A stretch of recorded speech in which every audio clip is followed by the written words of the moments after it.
A paz do Senhor, meus irmãos, que Deus possa abençoar cada um neste dia, para a honra e glória do nome dele. Meu nome é Rafael Alves, eu sou da Igreja Assembleia de Deus em Campo Grande, Rio de Janeiro. Tem como pastor presidente Alessandro Malafaia e a sua esposa Aline Malafaia. Eu sou da congregação de Augusto Vasconcelos, também em Campo Grande, Rio de Janeiro. Tem nosso pastor dirigente, pastor Dorico Ribeiro, e a sua esposa missionária Nájila. Nós estamos aqui nesse vídeo fazendo pré-aulas da lição da Escola Bíblica Dominical com a revista Betel, da editora Betel.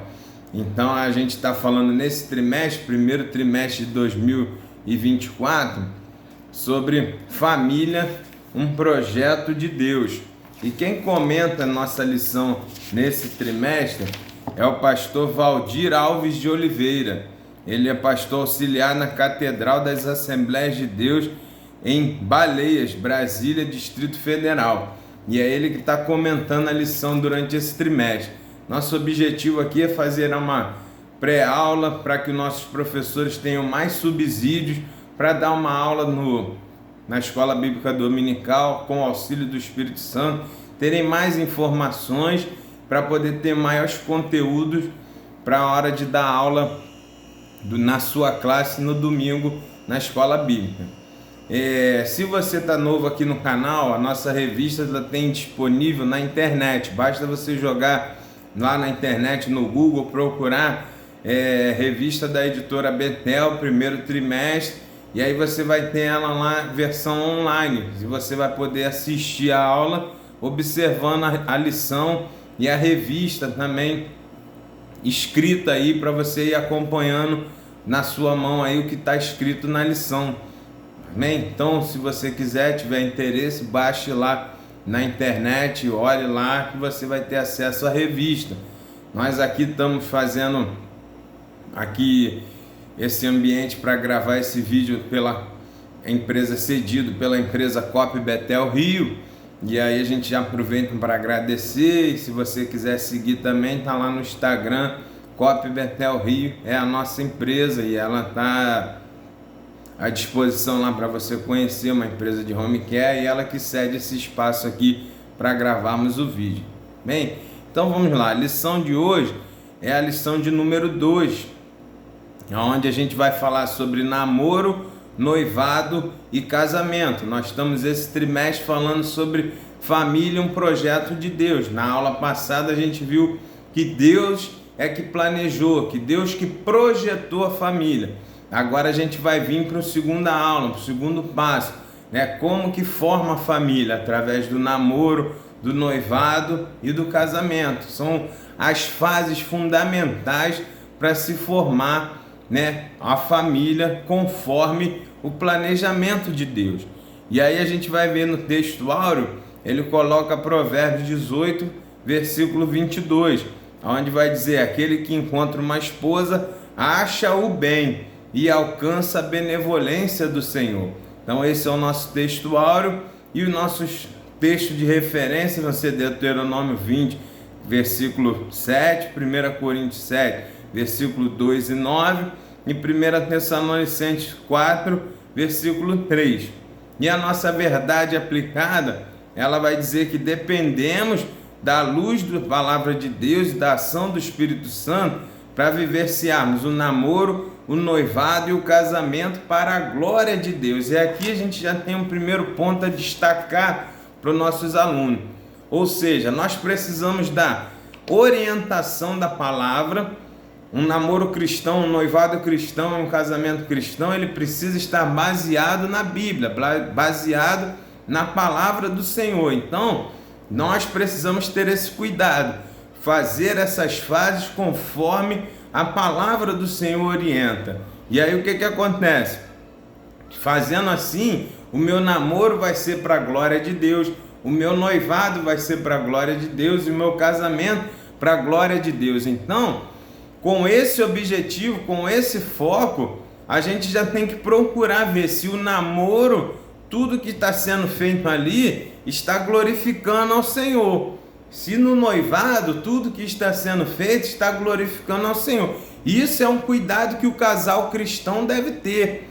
Então, se você perceber que o seu namoro tem atos ou atitudes que não estão em conformidade com a palavra do Senhor, você já precisa ter um alerta ligado para refazer, consertar ou finalizar esse namoro, porque não está conforme a palavra do Senhor. Entenda que se você forçar de forma que não está conforme a palavra e forçar essas fases, lá na frente, lá no casamento vai dar problema.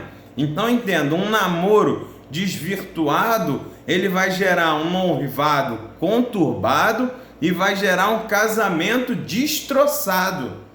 Então a gente precisa entender isso.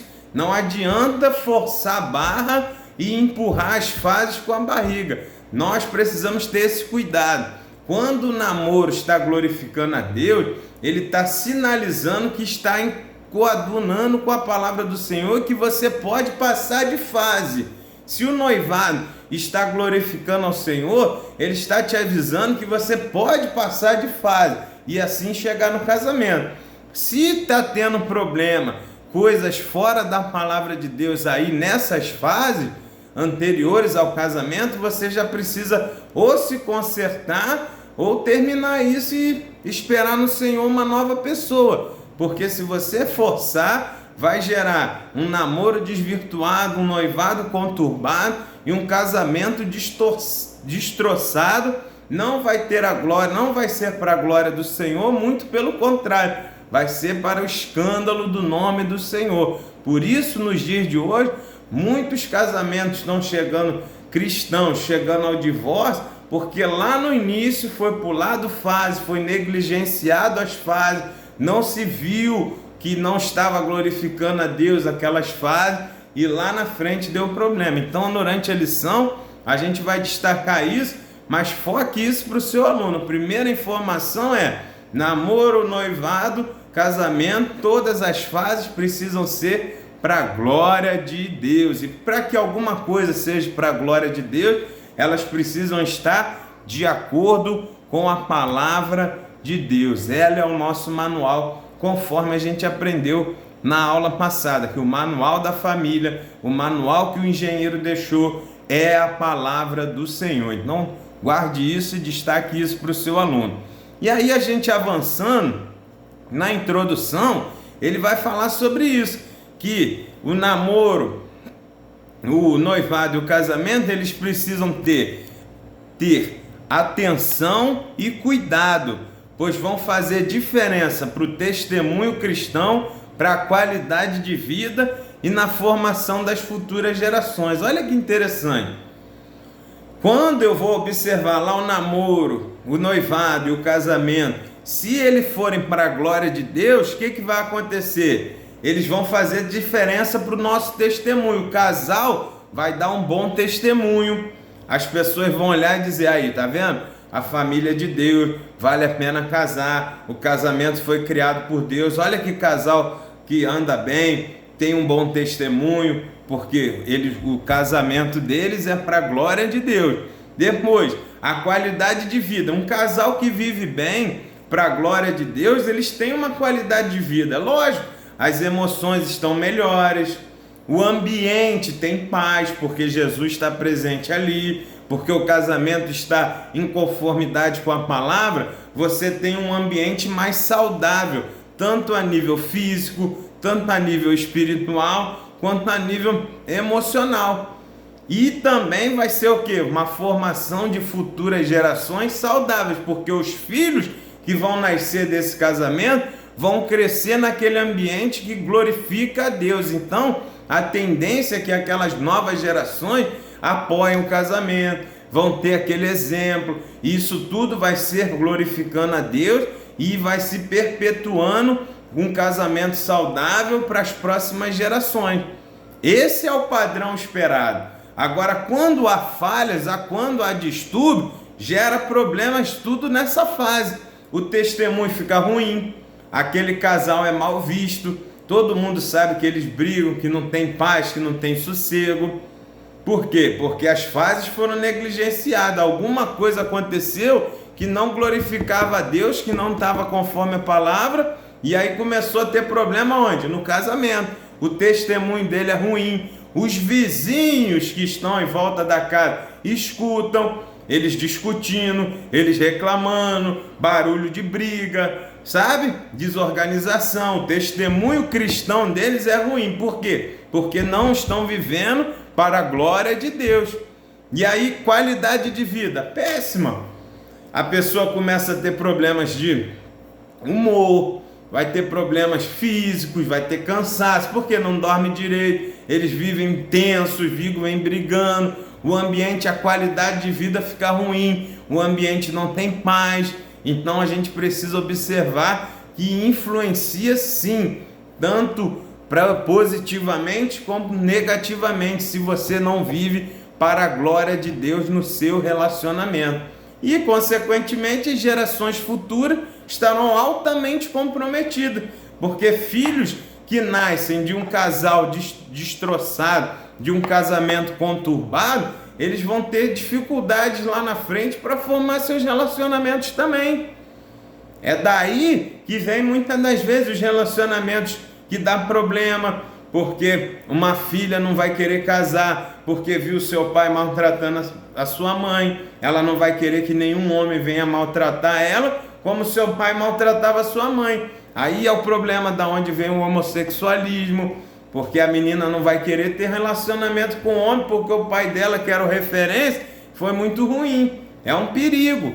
E a mesma coisa o menino. Se a mãe briga com o pai, dá confusão, ele também pode desvirtuar. Ou não vai querer, ou ele vai querer replicar que meu pai maltratava minha mãe, tratava ela com aspereza, com grosseria. Eu também, quando casava, eu quero tratar minha mulher desse jeito. Ela tem que ser submissa. E assim você vai comprometer as gerações futuras. Então, por isso ele está dizendo aqui, nosso comentarista, o namoro, o noivado e o casamento precisam ter atenção e cuidado para serem vividos conforme a palavra do Senhor. Para quê? Para não trazerem mau testemunho, alteração de qualidade de vida do casal e deformações nas gerações que vão vir depois. Então, é uma responsabilidade muito grande viver de forma casada, ter esse relacionamento, assumir esse compromisso. Então, a gente tem que destacar para os nossos alunos: quando você inicia um relacionamento conjugal, seja namoro, noivado ou casamento, eles precisam ser para a glória de Deus, precisa estar estruturado na palavra do Senhor. E é isso que a gente vai ver durante a aula. Como vive, quais são as características de um namoro para a glória de Deus, para um noivado para a glória de Deus e um casamento para a glória de Deus. Por quê? Porque quem não busca isso vai ter problemas complexos lá na frente por muito e muito tempo, não só na deles, quanto dos filhos, nas gerações futuras que vão vir, entende? Então destaque isso para o seu aluno. Então, a gente vai começar falando sobre o namoro cristão. O que a gente precisa entender e passar para os nossos alunos é que a visão bíblica mesmo é a seguinte: você namora uma pessoa, você noiva com essa mesma pessoa e você casa com essa pessoa e você morre com essa pessoa. Essa é a linha de raciocínio. Essas coisas que inventaram de usar o namoro para ir testando, isso não existe. Sabe? Se você for olhar, José, ele namorou, noivou e casou com a Zenate e acabou. O Isaac, ele namorou, noivou e casou com a Rebeca e acabou. O Abraão namorou, noivou e casou com a Sara e acabou. Sabe, meu irmão? Então a gente vai ver que a linha que Deus projetou é essa. Quando Deus fez a Eva, Adão namorou Eva, noivou Eva e casou com Eva, que Deus mesmo casou eles. E eles viveram ali, já foi tudo junto. Ele só teve ela como esposa. Então esse negócio aí precisa ser quebrado. Namora com um, namora com outro, namora com outro, namora com outro, vai testando. Não, isso não existe não, meu. Nós precisamos entender que quando a pessoa tem estrutura para namorar, ela precisa ter estrutura para noivar e estrutura para casar. Então destaque isso para o seu aluno. Ninguém pode namorar se não consegue noivar, se não consegue casar. Isso quer dizer o quê? Se você não tem condições de se sustentar, é um exemplo, como é que você vai namorar, noivar e casar?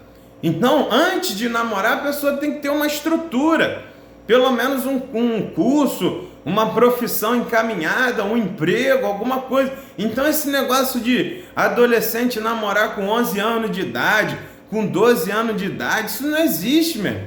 Porque nessa fase, você não vai conseguir namorar, noivar e casar com 12 anos de idade, com 13 anos de idade. Então, a gente precisa entender que só se deve pensar em namoro quando você já conseguir pensar em noivar e casar. Eu tenho condições de namorar hoje, porque eu já tenho alguma coisa encaminhada para noivar amanhã e casar. Não estou dizendo que vai ser de um dia para o outro, mas uma linha de raciocínio, uma espinha dorsal, a pessoa já tem que ter no início, para justamente não ficar com essa história de namora um, namora outro, e ficar namorando 7, 10, 15 anos. Isso não existe. Então a gente precisa entender isso. O ponto de partida é namorar, noivar e casar com a mesma pessoa e morrer com ela. Isso que a gente precisa destacar para o nosso aluno. Nós precisamos buscar esse tipo de padrão. Então, precisa ter pelo menos uma condição de, quando for namorar, avançar para os outros degraus.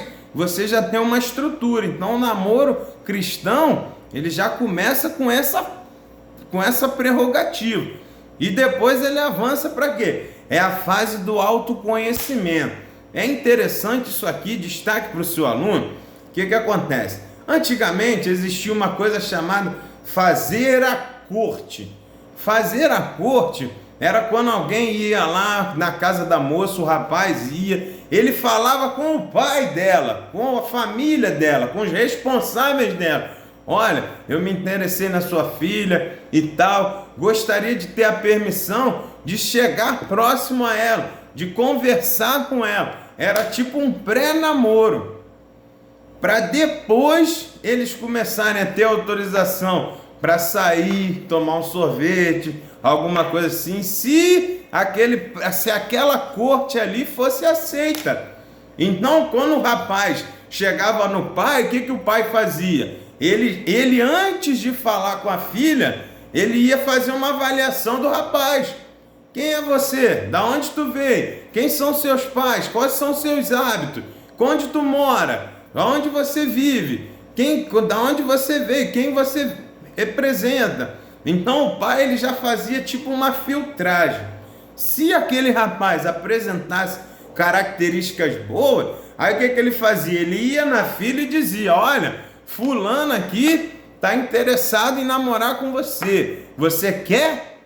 Aí aquela menina dizia: ah, pai, tem interesse, não tem interesse. E aí ele dava uma resposta. Se a filha aceitasse, ele deixava. Isso era um pré-namoro. E hoje em dia, o que a gente vai fazer com isso? É como se fosse um pré-namoro também. Como é que funciona isso? Quando o rapaz se interessa pela moça, ou a moça se interessa pelo rapaz, antes de se declarar um ao outro, o que a pessoa tem que fazer? Esse pré-namoro. Ele vai olhar para a menina e vai dizer: gostei dela. Antes dele falar com ela, um exemplo, ele vai ter que avaliar quem é essa menina, quem são os pais, da onde ela é, em que igreja ela vai na escola bíblica, ela toma ceia, ela é batizada, ela tem compromisso com Deus, vai no culto da juventude. E qual é o comportamento dessa antes dele se apresentar? É uma avaliação dele individual. Se essa menina apresentar todos esses pré-requisitos, aí sim ele vai lá, conversa com ela, e se ela aceitar a aproximação dele, aí ele vai aos pais, e aí sim se inicia um namoro. E aí entra no que a gente está falando aqui, entende? Então, Não é para você ir procurar qualquer um só pela parte física, como acontece no dia de hoje. O namoro, a pessoa olha, achou bonito, achou o corpo legal, vou lá namorar e pronto. Não é assim não, meu irmão. O namoro cristão precisa ser avaliado antes, porque lembre-se do que falou. O foco é namorar, noivar e casar. Então você precisa muito mais do que aspecto físico para namorar, noivar e casar. Então a gente tem que ter esse cuidado. E aí destaque isso para o seu aluno. Quando eles vão, fez essa pré-avaliação, vamos namorar, então vamos. Aí o que vai acontecer? Nessa fase, é como o comentarista falou, conhecimento mútuo. É nessa fase de namoro aqui, é que você vai ver que tipo de tratamento esse rapaz faz com os pais, aonde ele trabalha, o que ele estuda, qual é o comportamento dele, que horas ele acorda, que horas ele dorme, o que ele come, o que ele bebe, que roupa ele costuma vestir, qual é o testemunho que a mãe e o pai dele dão. Sabe, tudo isso no namoro você tem que ir observando. Que tipo de comportamento, que tipo de proposta ele está te fazendo.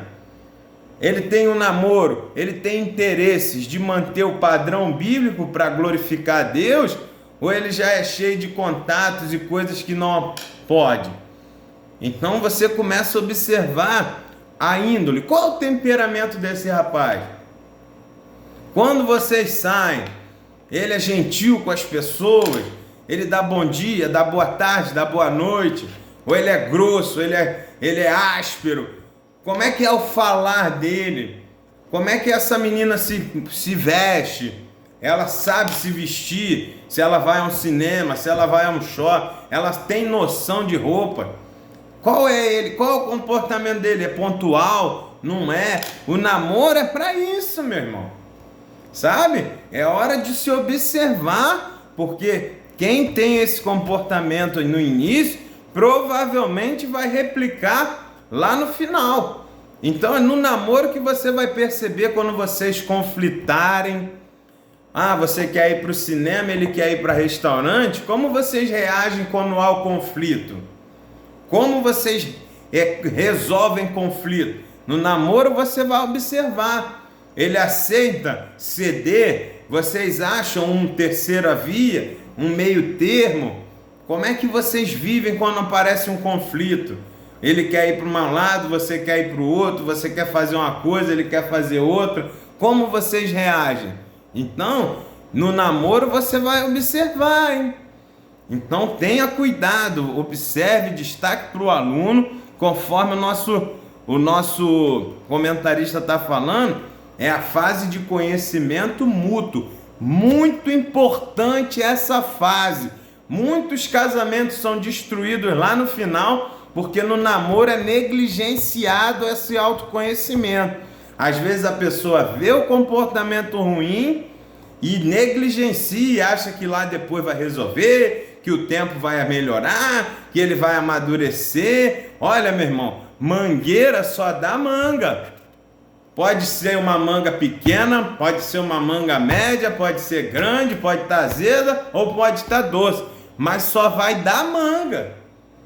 Então não espere que uma pessoa que é áspera, que é mal educada, que é mal-humorada, consiga chegar lá na frente e mude. Agora ela é doce, ela é gentil, ela é bem-humorada, ela não vai reverter do 100%. Ela pode chegar numa época amenizar, dar um fruto um pouquinho mais doce, mas pode ser que dê o azedo também. Mas vai sempre dar a mesma coisa, porque é característica dela. Da mangueira só vai nascer manga. Então cuidado com isso. Observe aí na fase do namoro. E como nós falamos, um namoro desvirtuado da palavra de Deus vai gerar um noivado conturbado e um casamento destroçado. Então vamos avançando. Guarde isso, destaque para o seu aluno. Fase de conhecimento mútuo. O rapaz conhece a esposa conhece o rapaz. É a hora de ver se ele escova dente, se ele toma banho, se ele gosta de fazer asseio corporal, se não gosta, se a menina é bem arrumada, se sabe cozinhar, se não sabe. É nessa fase aqui, hein? Depois vai chegar lá no casamento, ele é fedido, ele é isso, ele é aquilo, aí começa a ter que ajustar. Começou já cheio de trauma, cheio de coisa errada. É no namoro que você tem que ver qual o comportamento dela, que horas ela acorda, que horas ele dorme, como nós falamos. Tudo isso influencia, vocês precisam se conhecer. Invista mais tempo no conhecimento, no diálogo, do que no conhecimento físico, porque fica tão preocupado se beija, se sabe abraçar, se sabe beijar, se tem pegada, se não tem pegada. Meu irmão, o casamento é feito de diálogo, de relacionamento. Esse negócio faz parte, mas não é a totalidade do casamento. Então, às vezes, no namoro, a pessoa está preocupada com uma coisa que vai ser só uma parte, mas o inteiro do casamento as pessoas negligenciam no namoro.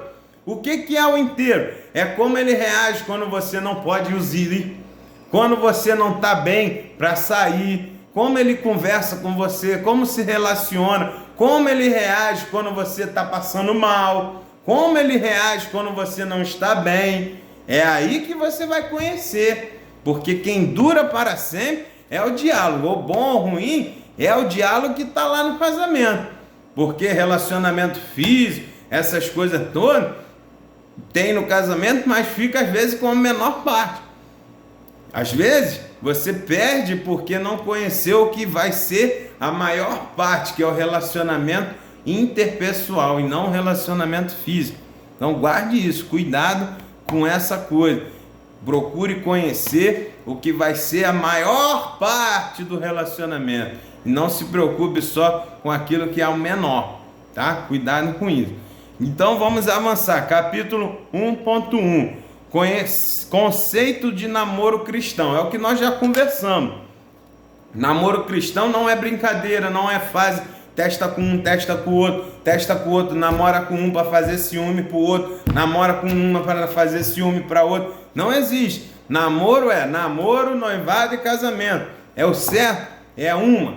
Você vai ver vários casais na Bíblia e vários casais na igreja que só tiveram uma noiva, um namorado, uma esposa, um marido e acabou, viveu a vida toda ali. E foram abençoados. Esse é o foco. Então você precisa ter alguém que pense assim. O namoro cristão precisa ser esse tipo de relacionamento. Então nós já falamos aqui. O namoro cristão não é brincadeira, nem passatempo de quem não tem o que fazer. Ele segue os princípios da palavra de Deus, viu? Que nosso comentarista colocou.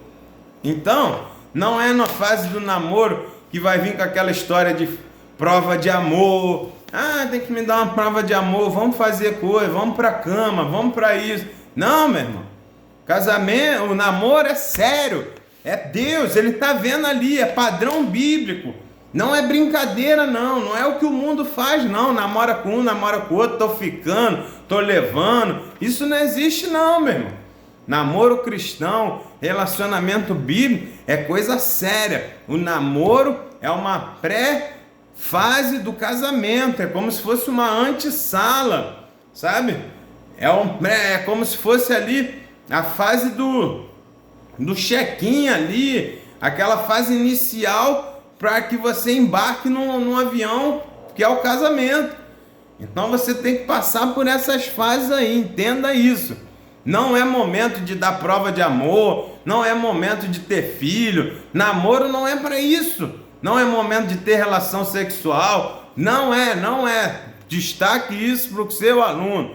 O namoro é uma fase de conhecimento mútuo da totalidade do relacionamento. É como reage, quais são os hábitos, quais são os relacionamentos, quais são as famílias, quais são as amizades, qual o comportamento, o que ele gosta, o que ela gosta, o que ele não gosta. É essa fase de conhecimento mútuo, de relacionamento interpessoal. Não é conhecimento mútuo de relacionamento físico. Isso é para o casamento. Então não confunda, destaque isso para o seu aluno. As pessoas estão tendo problema porque estão invertendo isso. Estão pegando namoro, se preocupando em se conhecer fisicamente. E estão deixando de lado a parte do conhecimento espiritual, do conhecimento emocional, do conhecimento relacional, de família, de amizade. Isso é que vai representar lá no casamento. E o namoro é para você conhecer essa fase. Então use isso a seu favor. Use, faça o namoro de forma correta para que você colha frutos lá na frente, para a honra e glória do Senhor. Então, aqui o nosso comentarista ele vai trazer isso. Ele vai dizer, ó, o conceito de namoro é para conhecer melhor por meio do diálogo, que é a forma mais adequada de se comunicar, e também da observação. Olha que coisa interessante. É o momento da observação. O namoro é o que eu falei. Você vai na casa do rapaz, você observa como ele fala com a mãe chama ele lá, sabe? Aquela coisa assim, natural. Não é que você vai falar, ó, vou ficar de olho aqui em você, hein? Vê o que tu vai falar, tô de olho. Não, isso aí ele vai forjar um comportamento. É ali, no natural, no dia a dia, você já vai com a sua mente de forma de, eu vou observar como ele vai fazer, como ele vai relatar, como ele vai reagir, se a mãe pedir uma água, se a mãe pedir para fazer alguma coisa, como ele vai reagir, qual é o tom de voz que ele vai usar, qual é o timbre da voz que ele vai usar com a mãe, sabe? É aí que você começa a observar e ver em que caminho tu tá se metendo, tanto o menino quanto a menina, em que lugar é. Você vai observar, você vai chegar na casa, vai ver se as coisas são organizadas, né? Como ele arruma armário, como ele arruma cama, como fica as coisas, tá tudo espalhado. Ele é daquele tipo, cadê meu chinelo? Um pé tá lá no quintal, um pé tá não sei aonde. Mostra desorganização. Então é a fase da observação, meu irmão. Então, gaste tempo, destaque isso para o seu aluno. Se as pessoas seguissem isso aqui, se a gente levasse o namoro a sério, muitos casamentos problemáticos nos dias de hoje seriam evitados. Era nessa fase aqui que você ia vir, não dá para mim não, vou pular fora, sabe? Ó, esse comportamento não bate com o meu. Então, ainda tem um detalhe aqui muito interessante. Existe um ditado no mundo que diz, os opostos se atraem. É uma lei da física isso. Só que no relacionamento, isso não funciona. Visões opostas, comportamentos opostos não vão se atrair no casamento. Vai dar confusão. Se você é uma pessoa organizada e a sua esposa é desorganizada, vai gerar conflito. Se você é uma pessoa aciada e o seu marido é desaciado, vai gerar conflito. Se você gosta de cachorro e a sua namorada gosta de gato, vai dar confusão. Então não siga essa linha. No casamento precisa ser iguais, visões iguais, mesmo propósito, mesma visão, sabe? Eu sei que não vai ter pessoa igual, gemelar, né? Não vai ter pessoa espelhada. Você não vai achar uma versão tua feminina e nem uma versão tua masculina, sabe? Igualzinho. Mas se vocês tiverem a mesma visão e chegarem mais próximos, vocês vão andar pertinho, igual as teclas de um teclado. A tecla é branca e a outra é preta. São cores diferentes, mas elas andam juntinho ali, lado a lado, uma não briga com a outra, sabe? Uma faz um som, a outra faz outro, mas elas estão ali juntinho e servem para harmonizar a música. Então o casamento nem isso.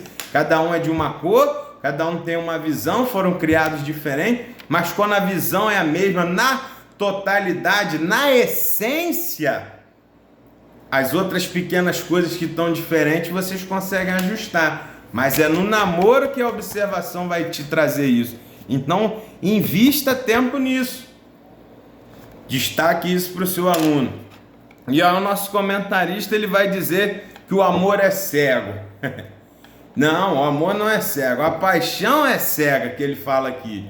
Porque a paixão é avassaladora. É aquela coisa de corpo, de carne. Aquilo que dá e passa. É nessa fase da paixão, você não enxerga nada. Ah, é lindo, é isso, é aquilo. Você só vê os pontos positivos e acha que aquilo ali é perfeito. Porque você está apaixonado. Aquilo te chamou a atenção, te saltou os olhos. Mas quando você vai relaxar e ver aos olhos frios ali, tranquilo, aí você vai ver os defeitos e vai ver que não vai bater. Mas geralmente quando isso acontece, já está lá no casamento, aí dá problema. Então não escolha pela paixão, escolha com amor. O amor é calmo, o amor ele analisa, o amor pensa, o amor é sóbrio, o amor é tranquilo, o amor é paz. Você vai ter tempo de observar, você vai ter tempo de analisar, de conversar, sabe? E aí sim você vai ter condições de saber se aquela pessoa é certa ou não para seguir em frente. Então vamos avançar, meu. O capítulo 1.2, ele vai dizer quando se deve começar o namoro. Aí é lá o que eu falei no início. Quando que você consegue começar? Quando você já tiver uma estrutura para conseguir namorar, visando noivar, visando casar. Então, que idade, que mais ou menos é a idade? Não tem como taxar uma idade, mas você tem que ter uma condição mínima de pelo menos uma profissão, alguma coisa encaminhada. Isso gira o quê? Pelos 18, 19 anos. É quando a pessoa está terminando ali segundo grau, é quando ela já vai encaminhar para uma faculdade, geralmente é um curso técnico. Eu sei lá, é a hora que você precisa ter uma maturidade física, uma maturidade espiritual, uma maturidade financeira, mesmo que não seja uma coisa que consiga casar amanhã. Talvez não, mas você já tem coisas encaminhadas, sabe? Um exemplo, a pessoa já está ali no segundo grau, fez o seu curso ali de enfermagem, por exemplo. Ele já tem um serviço, ele não ganha aquela coisa toda, mas ele já tem alguma coisinha. E dali ele já está fazendo uma faculdade para ampliar o seu conhecimento e aumentar. Então essa pessoa, ele já tem uma estrutura mínima, madura, inicial, ele já tem um fundamento ali, uma primícia para sustentar uma família, para um compromisso sério, para uma coisa lá na frente. Aí você vai olhar a vida dele espiritual. Ele já se batizou, ele já confessou Cristo como seu Salvador, ele já batizou, ele tem compromisso, ele já entrega o dízimo, sabe? Ele já tem, de repente, algum cargo na igreja. Então você já vê que essa pessoa tem responsabilidade e ele já apresenta sinais de maturidade. É como eu falei lá, você já olha para a árvore e você já vê a manga nascendo. Então você sabe que aquela manga ali vai crescer e vai amadurecer. Mas você olha e já diz, o pé de manga está carregado. Talvez se você pega essa manga e chupe agora, ela ainda está azeda, ela ainda está pequena, ela ainda está dura. Mas você já vê ali manga, você já vê fruto. Então é a hora que se deve começar a namorar. Lembra do que eu falei lá? Aquela pré-avaliação que a gente faz antes de se apresentar para a pessoa, aquela avaliação interna que você está fazendo da pessoa que te chamou a atenção. Aí você vai ver, poxa, como é que ele é? Ih, rapaz, o cara já está terminando o segundo grau, olha, poxa, ele já tem um trabalhinho ali, ele ajuda, sei lá, ele faz qualquer coisa aí, trabalha no material de construção, ele já tem o seu dinheirinho ali, ele ajuda o pai, lava o carro, o pai dá uma mesada, ele já tem uma visão de ter um salário dele, ele já estuda, ele tem projetos, ele está tentando um vestibular, ele está tentando uma prova do Enem, ele já apresenta sinais de maturidade emocional, física, já tem uma maturidade comportamental para assumir um relacionamento. Então, nesse momento, você pode pensar em começar um namoro. Então, muitas das vezes a pessoa olha e diz: eu quero namorar para poder sair da casa do meu pai, para poder casar logo, para poder ter relação sexual. Não são motivos, não são indícios, não são indicadores para você começar. Fugir dos pais, fazer birra para quem não te quis, que está namorando outro, ter relação. Nada disso é indício para começar a namorar. Você precisa começar a namorar alguém que tenha condições de ter todas as características para casar com você lá na frente. Então ele precisa ter maturidade espiritual, maturidade financeira, maturidade emocional. Então você precisa observar isso e observar se dá para começar a namorar com essa pessoa. Então observe isso. E outra coisa, hein? Um detalhe fundamental aqui. O nosso comentarista diz: namorar com pessoas incrédulas, ímpias, infiéis, denominações e seitas que pregam heresia, a gente tem que ter o cuidado com o julgo desigual. Então, por isso que eu estou falando, quando se deve começar? Se os pré-requisitos foram preenchidos.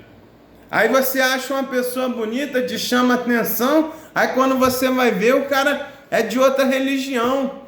Não vai dar certo, é julgo desigual. Nem vá lá falar com ele, nem passe perto.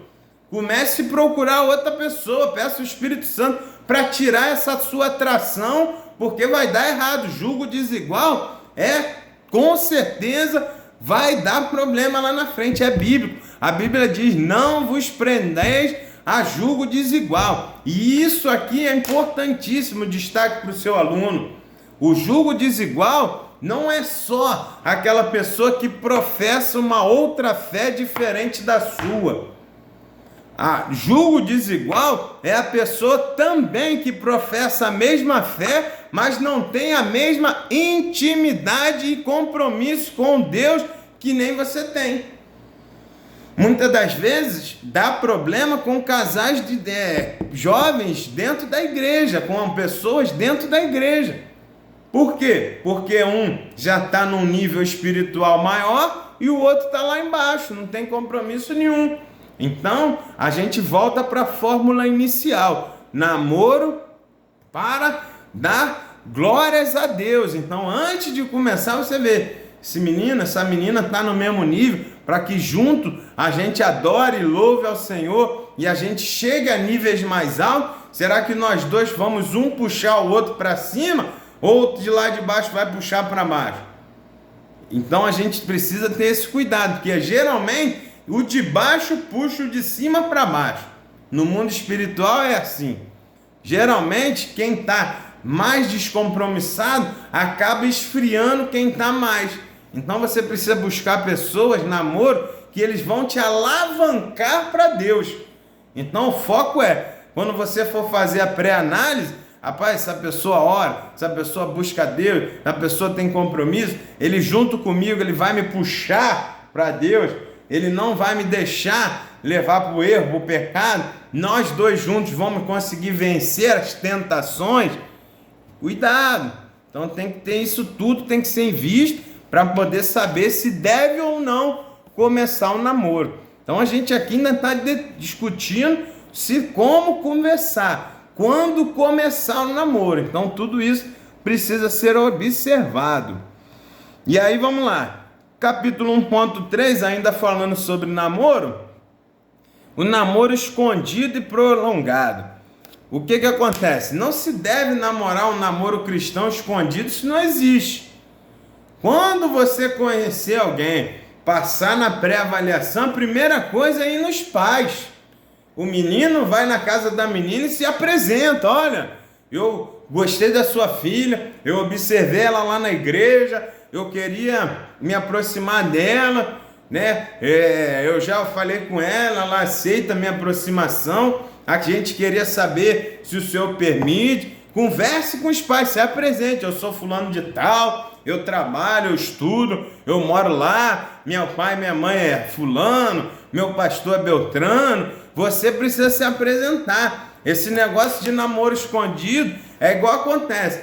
Quando o jovem está lá na igreja, ninguém sabe que ele está namorando. Aí, de repente, chega lá pro pastor já de mão dada, aqui meu namorado. Mas da onde veio? Ninguém sabia que você estava namorando. Já chega lá com o namorado apresentado. Sabe? Isso é pular fase. Quando você namora, você vai conhecer, vai conversar. E antes de começar, você já vai, pastor, olha só. Eu conheci essa pessoa aqui. Eu conheci essa fulana aqui, esse rapaz aqui. A gente já conversou com nossos pais. Os pais aceitam. Se os pais aceitarem, já é um grande início. Pai e a mãe do noivo, da noiva, do namorado, você já tem um bom sinal. Aí você vai no pastor dela ou no pastor dele, se não forem da mesma igreja, e aí vocês vão se apresentar. Eu estou conhecendo, olha fulano é assim, assim, assim, o que o senhor acha?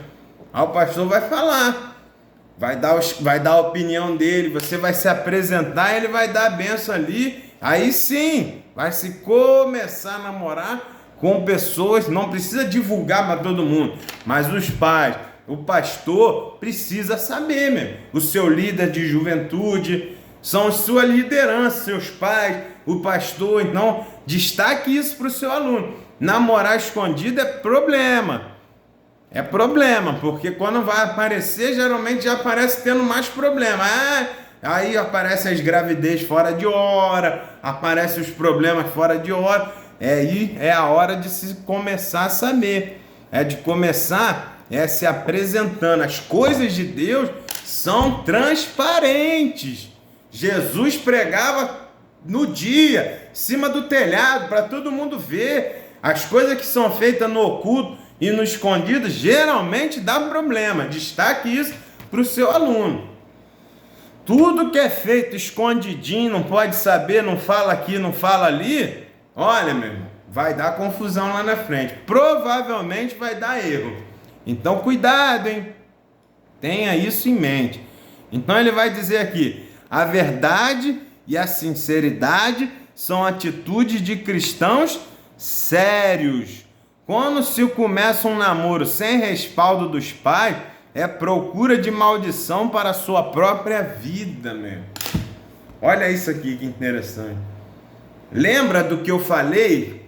Se você está interessado em alguém, antes de falar com a pessoa, conversa com teu pai, com a tua mãe, com teu pastor. Olha, mas estou gostando de fulano de tal, estou interessado em fulano de tal. O que a senhora acha? O que o senhor acha? O pai e a mãe já vai te dar o brief ali antes, velho. Olha, minha filha, eu conheço esse fulano, conheço, não serve não. Só tira isso da tua cabeça. Se seu pai e sua mãe puxar para trás, der alguma ressalva contra, acende uma luz muito grande vermelha na sua cabeça. Chama atenção que isso tem tanta probabilidade de dar errado.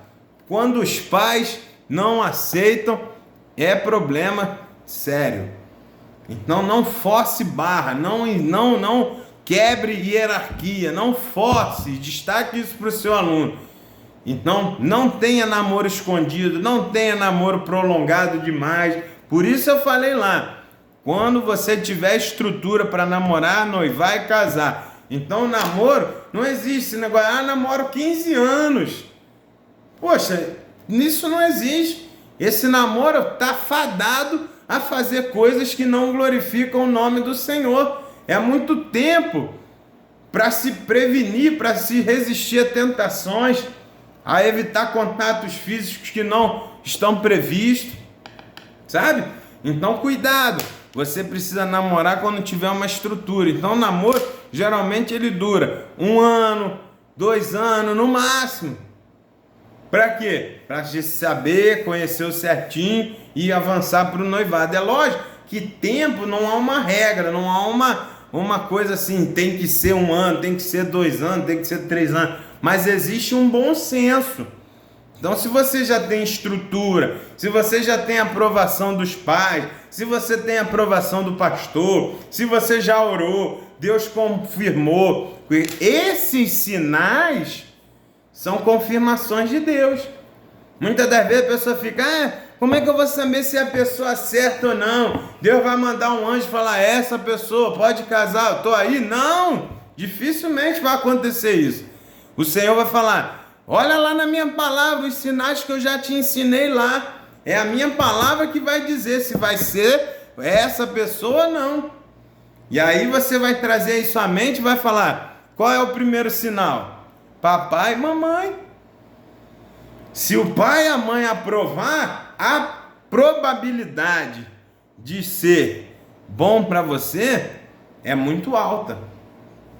Se o pastor aprovar, a probabilidade de ser bom e Deus estar nessa situação aprovando é boa. Entende? Porque já tem o pré-requisito, Deus já deixou escrito aqui na Bíblia, julgo desigual, não. Sem autorização dos pais, não. Escondido, não. Prolongado, não. Já está te avisando, não precisa ficar esperando Deus manifestar e falar, fulano, apareceu uma teofania para te dizer se é ou não. Isso aí dificilmente vai acontecer. Mas existem sinais, meu irmão, que são inefáveis, que são inequívocos.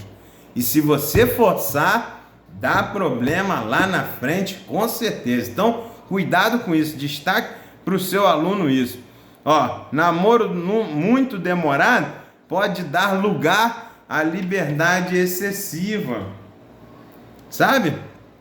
É aí que é o perigo. Muito tempo, muita liberdade, aí vai acabando, passando de fases sem perceber, porque já está muito tempo junto ali, daqui a pouco já está cedendo a coisas que não deve. Então observe isso, meu. O namoro é a hora de conhecer. Se não tiver esses sinais a favor, termina no namoro. Porque aí não vai ter grandes consequências. Um namoro terminou, é a fase de autoconhecimento. Infelizmente não deu certo, na hora ali descobriu outras coisas e não deu certo, acabou, pronto, cada um vai para o seu e foi. Ele cumpriu o papel dele, autoconhecimento. Porque muitas das vezes a pessoa força a barra lá no namoro, fica esticando, aí noiva, aí casa. Aí lá no casamento ele vai querer o divórcio. Pô, eu não queria isso não, eu forcei uma barra. Aí lá no casamento vai ter que fazer divórcio. Isso é terrível. Então no namoro é muito mais simples. O vínculo ainda está superficial. É mais fácil de ser quebrado se for necessário. Então você observou, conversou com seus pais, eles não aprovaram, seu pastor não aprovou, você viu coisas erradas. Chega, felizmente, foi bom até aqui e tal, mas a gente já está vendo com a observação e com o diálogo que não vai dar certo. Nós não temos as características que são necessárias para noivar e casar. Então, Deus te abençoe, segue sua vida, eu sigo a minha aqui e na hora certa a gente vai encontrar outras pessoas lá na frente. É melhor um não sincero hoje do que um sim fingido amanhã para dar problema lá na frente. É melhor um não sincero do que o sim fingido. Então você está vendo que a pessoa não tem o comportamento, não tem as visões, não tem as prioridades, sai fora. Às vezes é duro, você quer, tem interesse, você gosta, tem atração, mas é melhor agora do que lá no casamento, quando tiver tudo mais embolado. Para separar é muito mais difícil. Então o momento é agora, meu. Então destaque isso para o seu aluno. O namoro é fundamental para sim saber se é ou não e para poder seguir à frente. Então a gente fecha aqui. Ela fica um pouco mais longa essa aula, porque o tema é muito polêmico, são muitos detalhes, mas aqui na hora que você for dar aula para os seus alunos, você reduz mais, corta mais, porque a aula é muito grande mesmo. Então tem que dar mais resumido. E aí na hora de for passar para os seus alunos aí na aula, você reduz mais, porque o tema é muito complexo mesmo.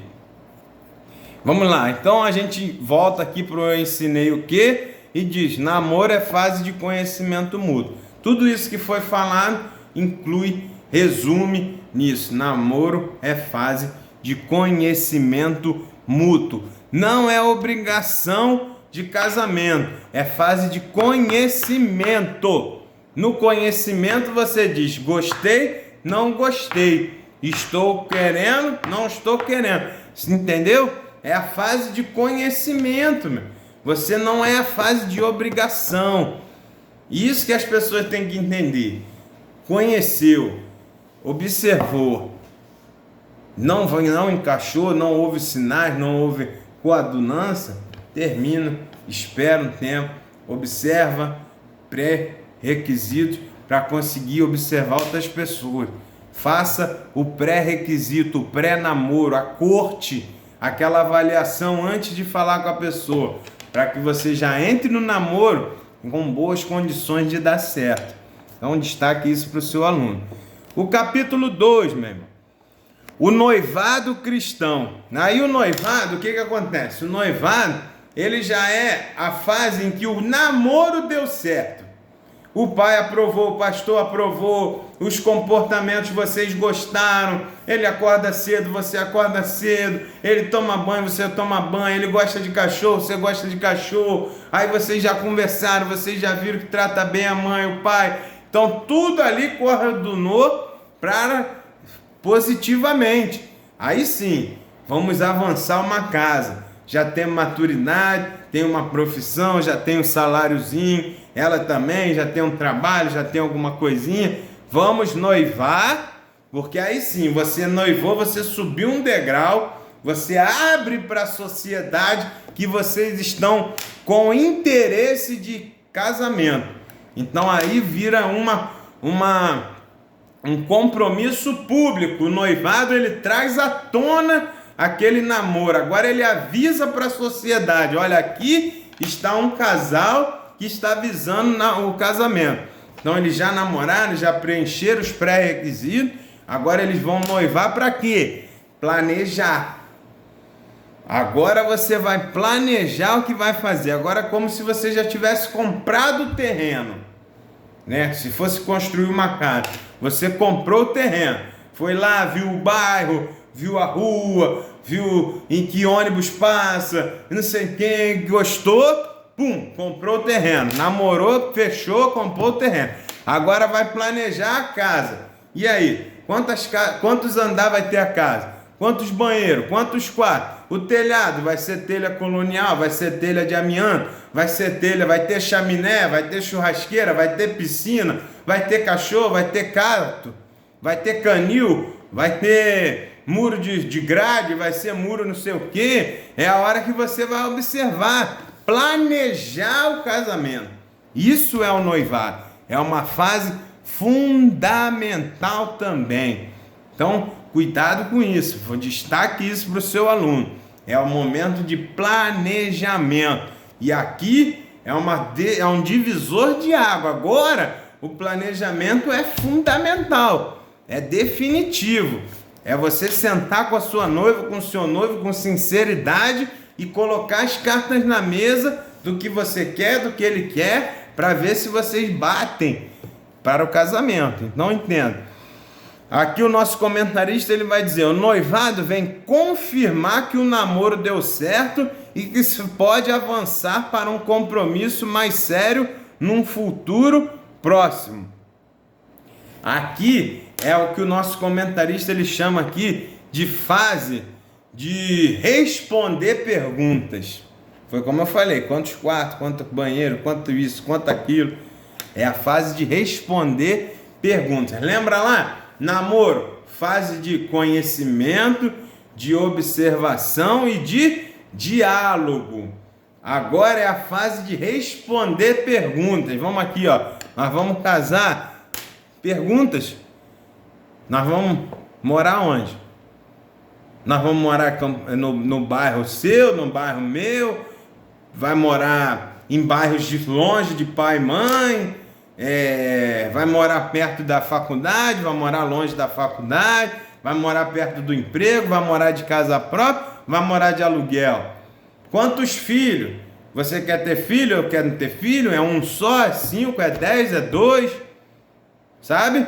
É a hora de pegar. E a hora de abrir históricos mais íntimos, né? É o que a gente vai falando, ó. É o 2.1, noivado é a fase do planejamento. É responder essas perguntas. Quantos filhos? Residência? Quantos convidados para o casamento? Vai casar onde? É de dia ou de noite? São essas coisas que você vai planejar no noivado, meu amigo. Tudo isso tem que ser pensado. Nós vamos casar como? No civil e no religioso junto? Vai ser de dia, vai ser de noite, vai ser para todo mundo, vai ser dentro de casa, vai ser no salão. Qual salão você gosta? Qual salão você não gosta? Você tem dinheiro, eu tenho dinheiro. Como é que vai ser a festa? Quem vai dar? Quem não vai dar? Onde vai ser o chá de panela? Onde vai ser o chá não sei das quantas? Tudo isso tem que ser planejado. Tem que colocar no papel. Sentar junto é uma fase planejamento mesmo. Vai ser uma coisa para o resto da vida. É muito importante. Qual igreja nós vamos congregar? Vocês são da mesma igreja? Vocês são da mesma visão? Os dois são pentecostal? Os dois são tradicionais? Vocês vão mudar? Vai um para a igreja do outro? Como é que vai fazer? Né? O seu ministério, o ministério dela, o que vocês vão focar? Vai casar e vai comprar casa?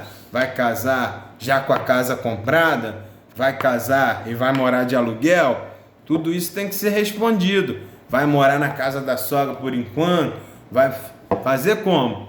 O ideal é se viver de forma mais independente possível. Mas cada casal é de um jeito.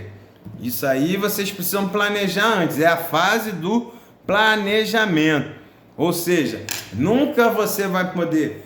É bom evitar, né? Nunca é complicado. Mas a gente, aqui como nosso comentarista colocou, é bom nessa fase do noivado você perceber que essas respostas precisam ser congruentes, precisam ser em coerência, em concordância, é a melhor palavra, sabe? Porque se começar a bater diferente, é melhor parar, porque no casamento vai dar confusão.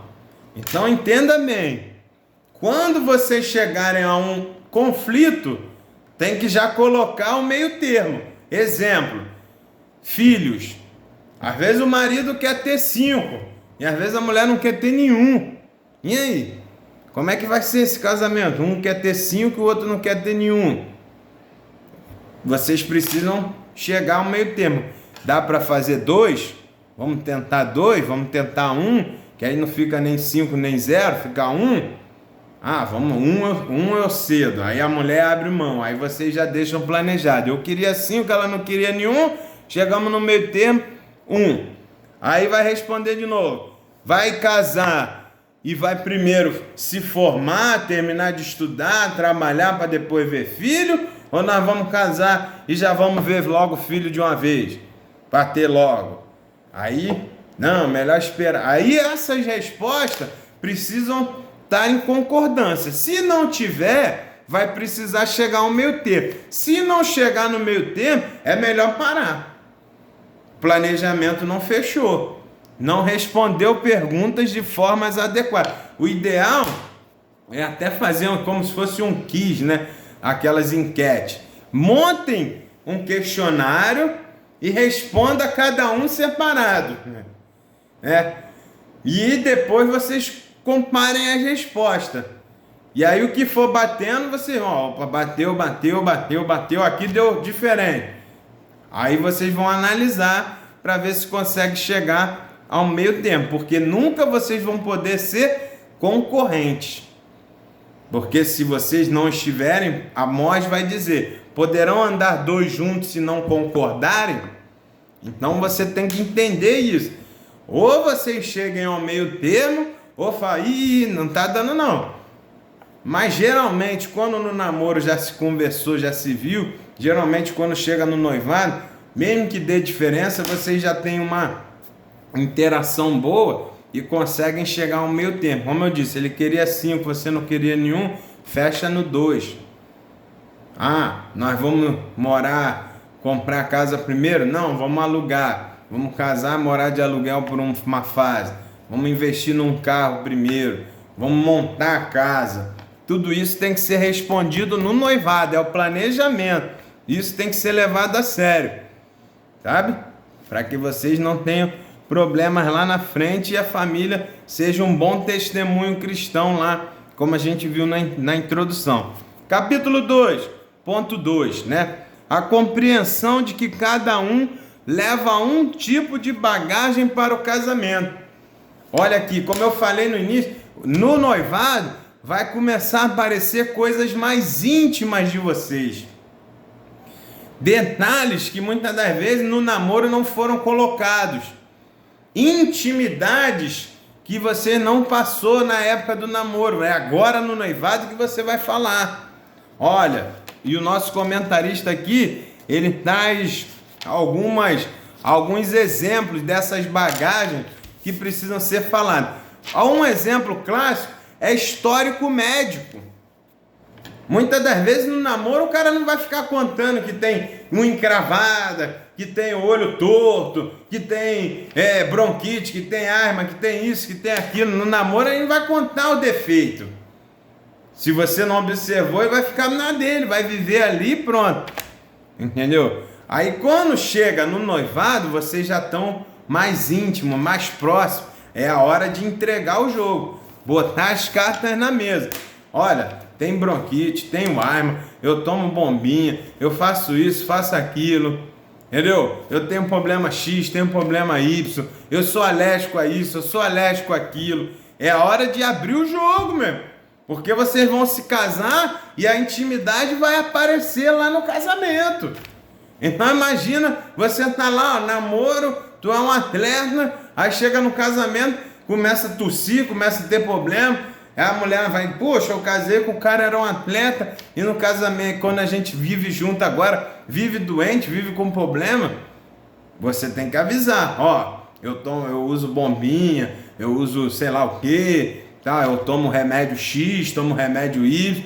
No noivado, vocês vão entregar o jogo, botar as cartas na mesa, a intimidade vai aparecer. Ó, eu tive problema X, eu tive problema isso, eu já fiz cirurgia disso, eu já fiz cirurgia daquilo, tem problema X, tem isso, você tem aquilo. É agora, no noivado, que tem que aparecer. Porque muitas das vezes lá no casamento vai dar problema. Às vezes, por exemplo, a pessoa tem problemas, sei lá, problemas graves, doenças genéticas, que lá na frente, na hora de ter filho, pode dar problema. E às vezes o outro cônjuge queria ter filho e vai chegar lá e não pode. Ah, seu marido tem um problema no cromossomo XY, não sei da onde lá, que não pode ter filho. E aí? Agora depois de casado que vai falar? Então isso aí não é coisa de cristão. Na hora do noivado, você entrega tudo, sinceridade total na mesa. A outra pessoa, se ela te amar, aí que tá. No noivado é uma fase interessante, porque é onde vai ter o amor. Aquela pessoa vai dizer, você tem esse problema X, eu te amo o suficiente para suportar e viver com você bem e fazer você esquecer que tem esse problema. Aí sim. Mas ela tá entrando no jogo, tá entrando no casamento ciente, meu irmão. Por exemplo, às vezes o cara tem um problema de pele, não pode pegar sol de jeito nenhum. No namoro ele não avisou nada. Aí quando pedia para ir na praia, ele dizia que não, que ia pro cinema. Aí quando vai casar, vai descobrir que o cara não pode pegar sol. Mas a mulher gosta de ir pra praia todo final de semana, e aí? É um exemplo, o cara, sabe? Então você tem que avisar, porque a mulher precisa ter, ou a mulher, ou o cônjuge, um pro outro, ele tem que ter o direito de escolha. Ele tem que saber que produto que ele está levando. E ela vai dizer, eu te amo o suficiente para abrir mão, não quero mais saber de sol, eu vou andar com você só de noite, que eu te amo assim mesmo, e nós vamos viver na noite. Vamos tomar banho de lua, vamos tomar banho, sabe? Entenda isso, mesmo. Porque a pessoa, o amor tudo suporta, o amor tudo espera, o amor tudo crê, sabe? Então é a hora de entregar o jogo. Então aqui o nosso comentarista ele está falando, é a hora que você vai dizer se você teve algum abuso, se você sofreu algum trauma na infância, se o que aconteceu, quais são as suas mágoas, quais são os seus traumas, o que aconteceu. É a hora de entregar o jogo, é no noivado, é no planejamento. É a hora que você entra no terreno e vê se ele está movediço, se ele tem caimento, se não tem. Você já comprou o terreno, mas você não é obrigado a construir no terreno que não tem de bom. Se você não quiser, deixa lá para o terreno vazio mesmo. Não constrói nada ali, usa para fazer outra coisa. Entende? Então o noivado é a hora do planejamento e a hora de trazer as suas bagagens, entregar. Ó, minha filha, eu tive esse problema, o meu histórico é esse, eu passei por isso, eu passei por aquilo, eu tenho esse trauma, eu tenho esse medo, sabe? Eu tenho essa cisma, eu tenho, sei lá, cada um vai ter o seu aqui. O nosso comentarista, ele fala, né? Normalmente trauma, foi adotado, teve privações, passou fome, doenças congênitas, se teve diabetes, se tem pressão alta, se tem problema no olho, se tem algum complexo de inferioridade, de superioridade, sei lá. A pessoa vai entregar no noivado as intimidades maiores, para que você não vá para o casamento enganado, sabe? Então é hora de se investigar, né? Fazer exames pré-nupciais, né? Existe uma lista de exames que são chamados exames de sangue, exames pré-nupciais, né? Porque é a hora que você vai investigar qual o tipo sanguíneo do seu noivo, qual o tipo sanguíneo da sua noiva, né? Vocês vão poder ter filho, o sangue vai combater um com o outro, vai dar uma interação legal, né? Vocês têm qual raiz, né? Histórico médico, qual é a raiz médica de vocês, vai fazer exames para ver se tem doenças pregressas, doenças transmissíveis, tudo isso tem que ser visto, porque depois que casa, aí não adianta reclamar. Então isso que o nosso comentarista está falando, ó, os noivos precisam estar dispostos a ajudar um ao outro, às vezes vai levar por toda a vida. Às vezes você namorou, gostou, tá tudo certo e o cara tem um problema que esse problema vai ficar pro resto da vida e aí o outro vai escolher. Não, eu tenho amor, dá para encarar, vambora, eu vou amar, vou superar com você isso aí e esse problema vai ser minimizado. Aí sim, fica legal, tá? Jogo aberto, sincero, entendeu? E aí sim, vocês vão poder escolher dentro de uma informação verdadeira e a tendência é que lá no casamento isso não gere um problema, entende? Aí aqui o nosso comentarista diz, ó, o amor não tem padrão nem forma, mas essência. Amar é fazer o bem a outra pessoa, a ponto de ela esquecer as mazelas do passado e ganhar uma nova disposição para a vida. Olha que interessante. Amar é fazer o que a outra pessoa gosta e procurar fazê-la feliz. Quando você ama de verdade, você ama a pessoa como ela é, sem precisar remodelar ou mudar. Você a ama do jeitinho dela. Olha que interessante. Quando você está no noivado, você ama, aquela coisa é aberta, você vai ter condições de falar para aquela pessoa, não, isso não me incomoda. Eu te amo desse jeitinho mesmo. Você com essa mancha, você com essa alergia, você com essa careca, você desse jeito aí torto, com o nariz grande, com o nariz pequeno, com furo na boca, com furo no quê? Sei lá, meu irmão. Você vai ter que ver ali na hora aquelas intimidades que as pessoas têm e se o seu amor suporta. Se você entender assim, com certeza você vai fazer muito bem para outra pessoa, porque aquilo que é um problema para ela, você vai ajudar ela a superar com o seu amor. E é o que ele está falando aqui. Você vai amar, fazer com que aquela pessoa esqueça as mazelas que ela trouxe da vida de solteiro lá antiga, da vida dela anterior. Isso é uma benção. quando a gente consegue, mas isso precisa ser exposto, porque a outra pessoa tem que ter o direito de saber se vai querer viver assim mesmo ou se não. Então destaque isso para o seu aluno. Capítulo 2.3, nós estamos falando do noivado ainda. A consciência de que está começando uma nova família. Aqui é o momento de entender que agora a responsabilidade é do casal. Você e a sua noiva, você e o seu noivo vão fechar e vão iniciar uma nova vida, uma nova família. Então agora é a hora de se planejar os dois. Vamos viver do quê? Quem vai sustentar? Quanto você ganha? Quanto eu ganho?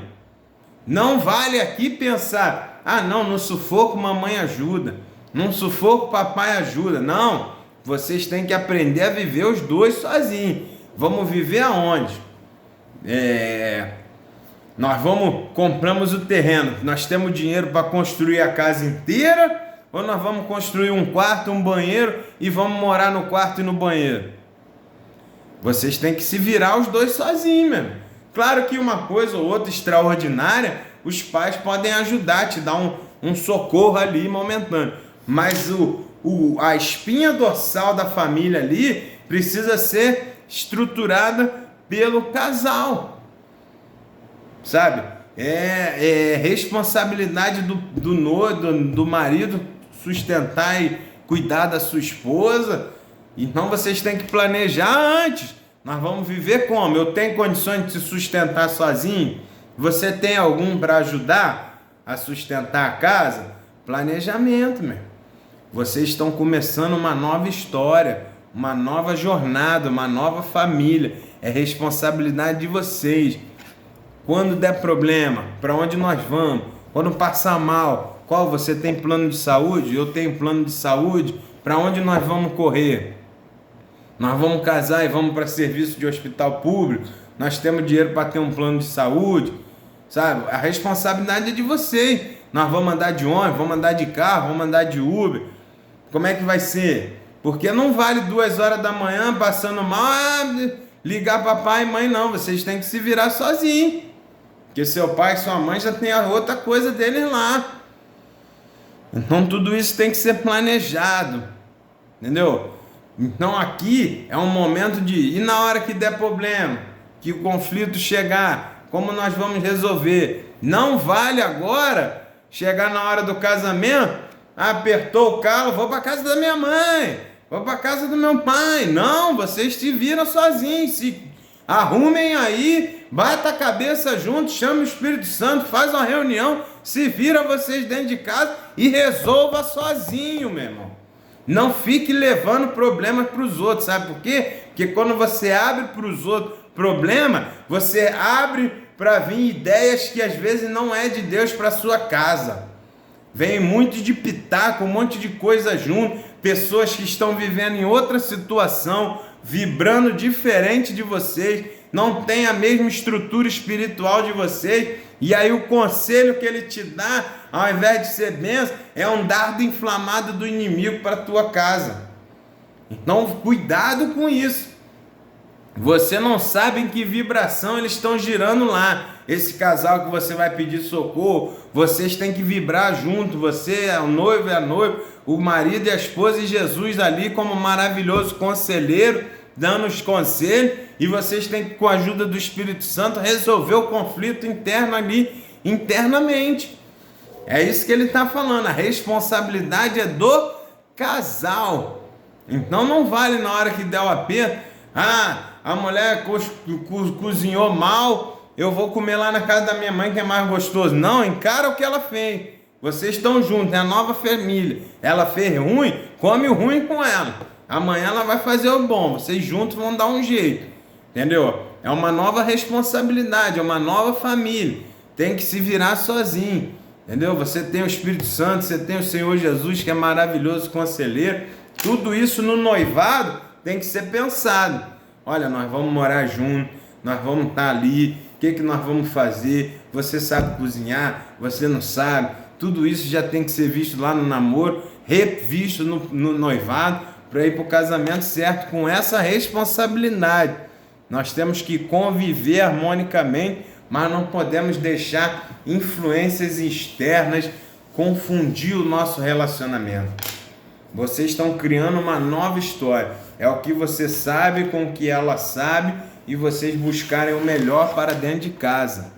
Se ficar deixando entrar um monte de gente, um monte de coisa, pessoas vendo, você levar problemas para lá, cada um conta uma história, você fica usando vários jeitos de resolver e não chega a conclusão nenhuma, isso vai só destruindo o relacionamento. Lembra do rei Ezequias lá? Quando ele abriu tudo, aonde deu o problema. As pessoas foram visitar ele, aqui, tá aqui isso, tá aqui aquilo, abriu a situação. A Bíblia diz o quê? Que ali ele foi repreendido e deu problema para o seu reinado. Foi quando ele abriu os tesouros, mostrou tudo. Então a gente tem que ter esse cuidado. Então agora a gente vai avançar para onde? Para o casamento. É onde se busca chegar. É o objetivo do relacionamento cristão. Certo? E o capítulo 13 ele vai falar justamente sobre o casamento cristão. Aqui é o objetivo, é onde chegamos. Mas o importante não é só chegar, é conseguir se manter lá. O objetivo do atleta não é só ser campeão, é se manter campeão.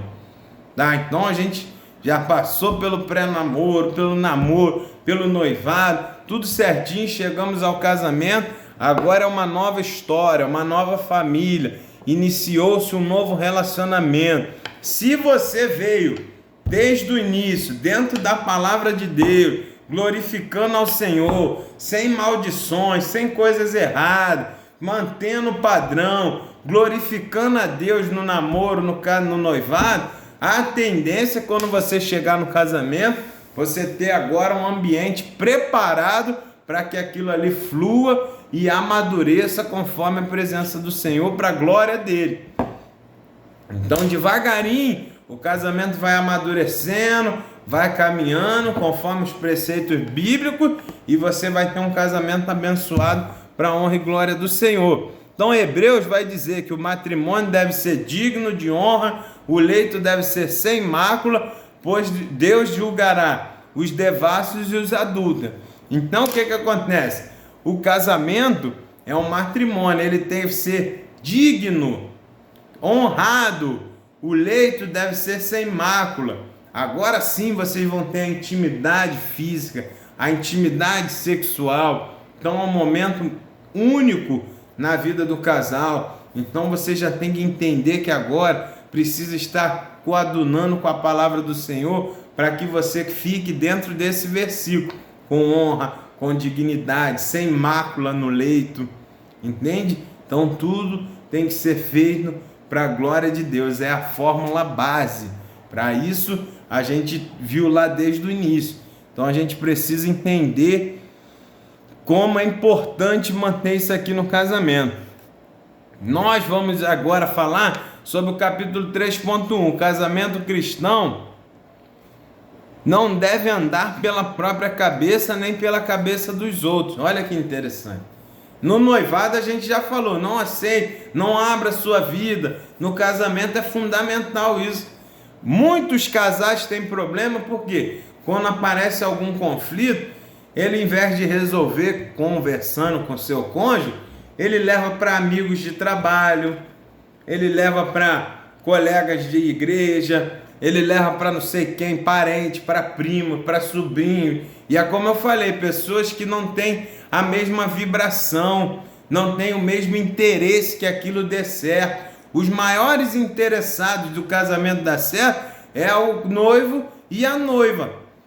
Se você, o marido e a esposa, que agora já estão casados, se ficar levando para pessoas, os outros não têm interesse, eles vão falar o que achar, o que o mundo faz, e se der certo deu, se não der não deu, não é responsabilidade dele.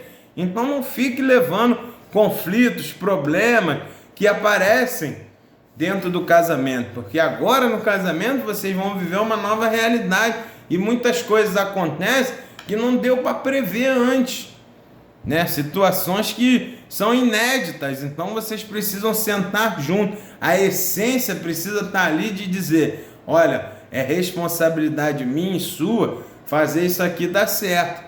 Nosso interesse é fazer funcionar. Então aqui a gente tem que chegar ao quê? À terceira via, ao meio termo nos conflitos. Então agora vocês já estão casados, marido e mulher, não dá para ficar mais indo para outro lugar. Então busque a terceira via. Se der um conflito, ela quer uma coisa, você quer outra, procure chegar a um meio termo, para que se resolva isso e não fique perpetuando o conflito dentro do casamento. Por isso ele está falando aqui, não ande nem pela cabeça dela, nem pela cabeça dele, nem pela cabeça dos outros. Ande segundo a Bíblia, segundo a palavra de Deus. Entende? Então aqui que a gente precisa ver. Quando tiver conflitos, vá à palavra do Senhor, busque o Espírito Santo, busque o Senhor Jesus, que Ele é o maravilhoso conselheiro, o príncipe da paz. Busque na palavra a orientação. Bem-aventurado o homem que não anda segundo o conselho dos ímpios, antes tem o seu prazer na lei do Senhor. Então quando o conflito chega, quando a problemática chega, quando as coisas acontecem, o que ele faz? Ele busca na presença do Senhor, na palavra de Deus, a solução para o conflito. Senhor, o que nós vamos fazer? Pega a sua esposa, dobre o seu joelho e peça a Deus. Senhor, nos mostra aqui na tua palavra, nos dá uma direção. E aí o Senhor vai ter prazer em direcionar vocês e resolver o conflito ali para a honra e glória do Senhor. Então aqui a gente precisa ter esse cuidado. Veja as pessoas que você tem cercado, quem está à sua volta. Cuidado com quem você vai pegar, sabe, conselhos. Pessoas que não tiveram resultados bons no seu casamento não podem tentar ensinar o que a pessoa está casada a fazer, porque se ele não teve um bom resultado, ele não vai ter condições de te ensinar como ter bom resultado. Mas o que você pode observar no casal que não deu certo, e isso é válido, é entender o que ele fez de errado lá, para você não replicar no seu casamento aqui. Aí sim vale a pena. É uma observação interessante. Por quê? Porque se deu errado lá, existe um ditado que diz que o sábio, que o inteligente, ele aprende com seus próprios erros, mas o sábio, ele aprende com os erros dos outros. Então, você não vai lá perguntar o que fazer, você vai lá ver e observar o que aquela pessoa fez e entender que aquilo ali não deve ser replicado. Quais foram os erros? O que aconteceu lá? Não vamos replicar aqui para não ter o mesmo resultado. Então a gente precisa dentro do casamento que ser sábio, aprender com o testemunho de outras pessoas que deram problema, para entender, não devemos fazer isso, não devemos fazer aquilo. Tudo é aprendizado, tudo é observação. E não conte, tenha isso. E essa estratégia precisa estar firme no seu coração. Converse com seu marido, com a sua esposa. Não leve seus problemas para outra pessoa. Às vezes, o seu marido não sabe, sua esposa nem sabe que você está achando aquilo ali um problema. Mas o seu colega lá do serviço já sabe. Ah, ele me contou que você não faz isso, que não faz aquilo, e ele não gosta. Aí a pessoa fala, poxa, mas eu nem sabia que ele não gostava que eu fazia isso. Porque não contou, não conversou, levou para outras pessoas. Isso é muito ruim. Vocês precisam entender, agora vocês são uma só carne, é um casal. Então destaque isso para o seu aluno. Os problemas devem ser resolvidos aos dois, com o auxílio e direção do Espírito Santo de Deus. Aí vamos lá, capítulo 3.2. Os cônjuges precisam saber que eles representam um tesouro um para o outro. Aqui é interessante, quando você casa, a pessoa mais importante para você agora no mundo é a sua esposa. Quando você casa, a pessoa mais importante no mundo para você é o seu marido. Isso vocês precisam levar para os alunos, na explicação para os seus alunos, para o casamento. Isso é importante. Então o que acontece? Quando a pessoa mais importante tiver com um problema, você tem que tentar ajudar aquela pessoa. Você precisa sustentar ela ali enquanto o outro está com problema. É isso que a gente precisa entender. Agora chegou uma fase, o casamento é aquela fase que a mão não pode soltar quando o vento apertar, meu irmão. Agora você vai entender que só tem você para ele e você para ela. É o casal junto. Então tem que estar junto na riqueza, na pobreza, na saúde, na doença, até que a morte os separe. Então quando a gente entende isso, que aquela pessoa é a mais importante, você vai tentar resolver tudo, fazer as coisas que a outra pessoa precisa para que aquilo ali vive bem. Cuidar, ó, Mateus vai dizer, antes que a pessoa que ama, que tem o seu tesouro, ela cuida, protege, guarda com todo cuidado e carinho. Não é isso? A pessoa tem tesouro em casa, tem ouro, ele não sai mostrando, expondo para qualquer um. Ele cuida, ele guarda, ele não deixa que se perca. Entende? Então isso tudo tem que ser levado em conta. A pessoa é a mais importante para cada um de nós. É um tesouro. Porque lá no início a gente viu. Achou o bem, né? Encontrou benevolência no Senhor. Quem acha uma esposa, quem acha um marido. Então tudo isso a gente tem que ter condição de entender para a honra e glória do Senhor. Ó, então aqui quem cuida, quem tem essa pessoa como tesouro, ele vai tratar bem, ele vai ser educado, ele vai honrar, ele não vai tratar com mau humor, ele não vai ser uma pessoa desagradável, porque aquela pessoa ali é a pessoa mais importante da sua vida. Então você não vai querer tratar com mau humor, ter problemas com aquela pessoa, entendeu? É isso que a gente tem que destacar para o nosso aluno. Capítulo 3.3. O casal cristão precisa dar bom exemplo da união conjugal. O nosso verdadeiro testemunho sai de dentro da nossa casa. Use o casamento para ser exemplo de união consolidada para a sociedade, para seus filhos e seus netos. Aqui é interessante. Por quê?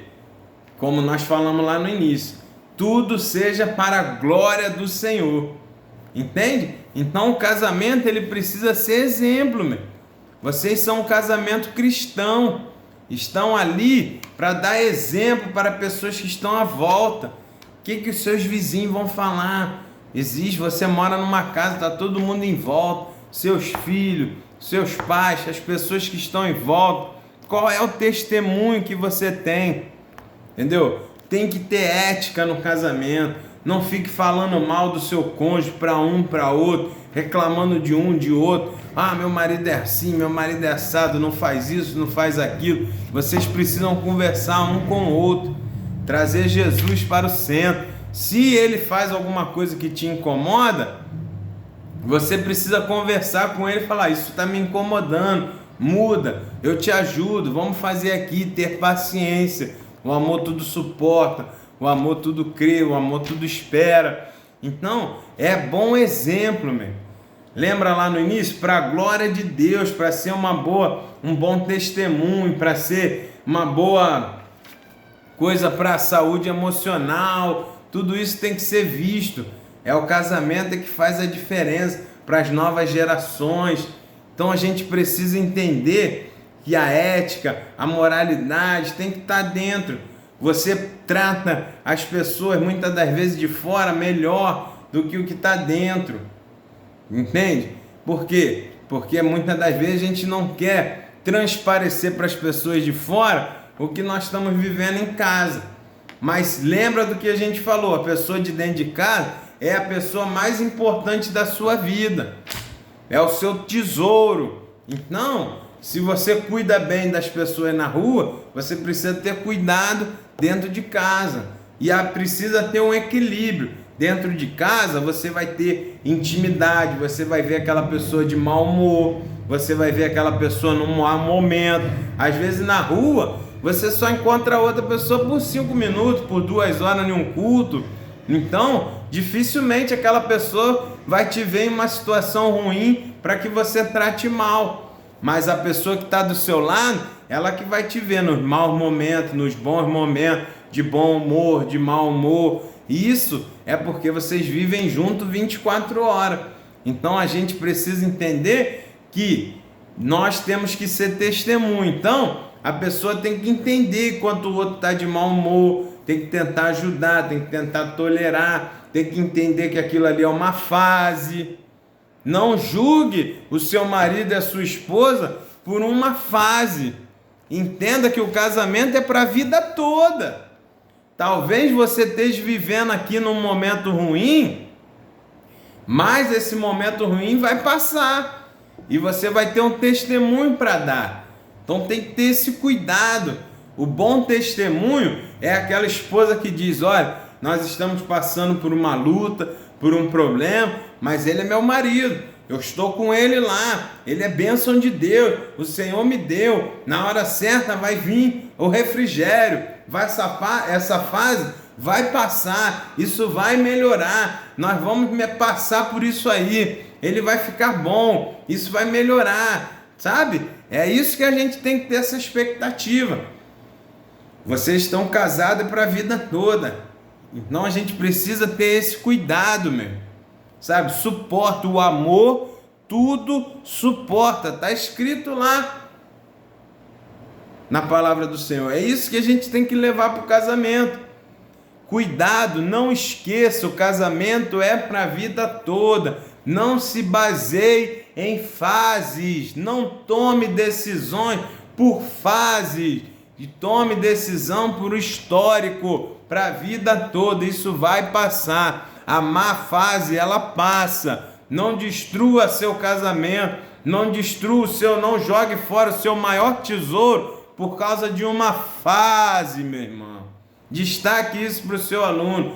O casal, ele vai dar bom exemplo para o resto da vida, para os netos, para os filhos, para os amigos, para quem está em volta.